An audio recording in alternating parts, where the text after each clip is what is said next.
Welcome back to the Kashyap Tech. This is the 13th part of the SSIS tutorial.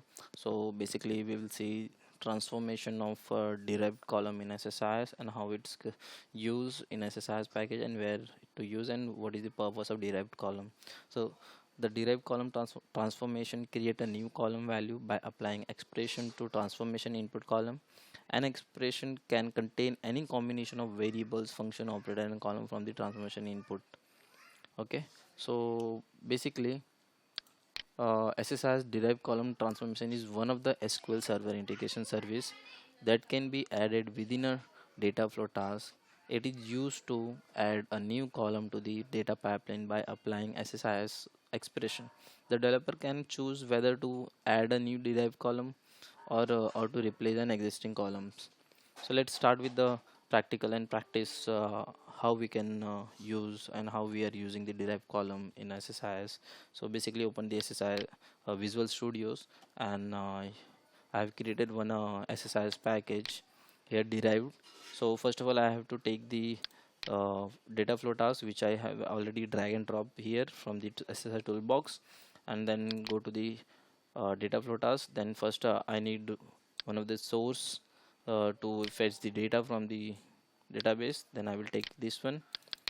So I have already configured the okay, there is a no configuration of the uh, database. Then I will take it from here.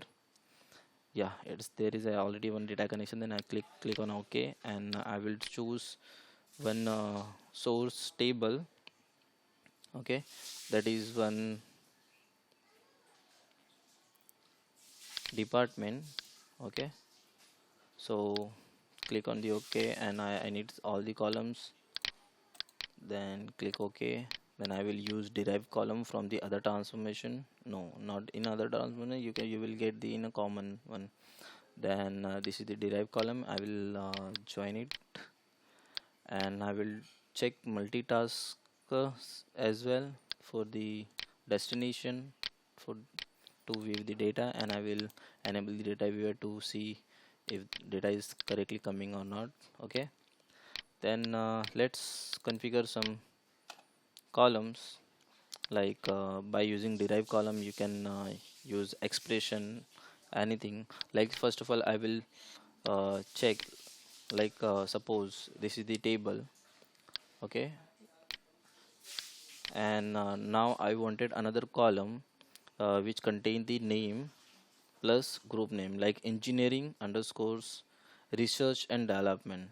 Okay, and you can and another uh, another column which will give you the modify modified date or something substring, like name, like the first alphabet, first letter from the name I wanted in another column. Okay, so let's do the in SSIS.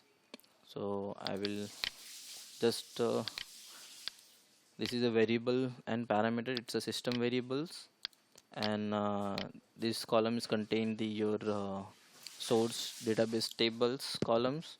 So first you have to drag and drop, like I wanted to merge name and group. Then first I will take name, then you have to for merging you have to use plus double quotes, and then again plus, and take the other column. Okay, yeah, so I will give the name like name and group name column. Okay, then second one I will use substring, like I wanted alphabet of name of I wanted first letter of the name column of all the name company's name, like so uh, in that case I will use substring, and that is the name. Then you have to use 1 comma 1 for the getting the first name, first letter of the name. Then I will use round basically use just 1 minute. I will do the round first, round function. Then I will explain you what is round.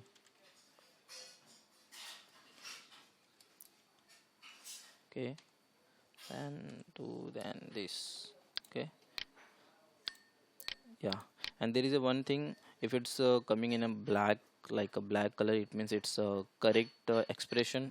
If is there anything error, then you will get, yeah, I have added the comma after this bracket, then it's showing the red color. It means there is something error in an expression. Okay, so what is round? Round function, it is basically number to specify the number of decimal places. Okay, but in my case, in department ID there is a no decimals, it's only one. But I am just explaining you how we are using the expression in the derived column to create a new column in a destination. Okay, so I will give the name to this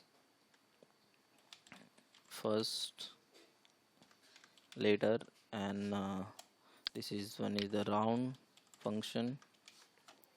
And so here is the derived column. We are not going to replace any column, just I wanted a new column, so I have selected all the option as a add as a new column. Okay, just click on the OK. Then if you wanted to see the all the column, then you have to click on the data viewer, sorry, enable data viewer first, then edit it, then go to the data viewer. So basically right now displayed column is this one, which we are fetching the data from the source. Now we have created this three new columns in a derived column, so this one also I wanted to see, so I have moved this into display column. Then click on the OK, and just run the package and see. Yeah, you can see the data viewer is enabled, so that's why it's running between the derived column and multicast component. So you can see we have got the all the columns perfectly, like name and group name, which was coming together. But we have to enter the underscore in between the name and group name, then we'll add. Then it's the first letter of every name of the uh, letter. Okay, and round one means round function, it giving you the one. Basically it is used for the decimal, but we don't have a value in a department ID. It's a department ID is a all whole number. Okay, let's use underscore here and see if it's coming correctly or not.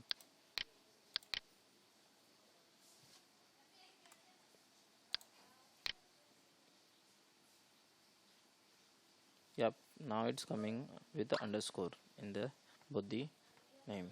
Yep.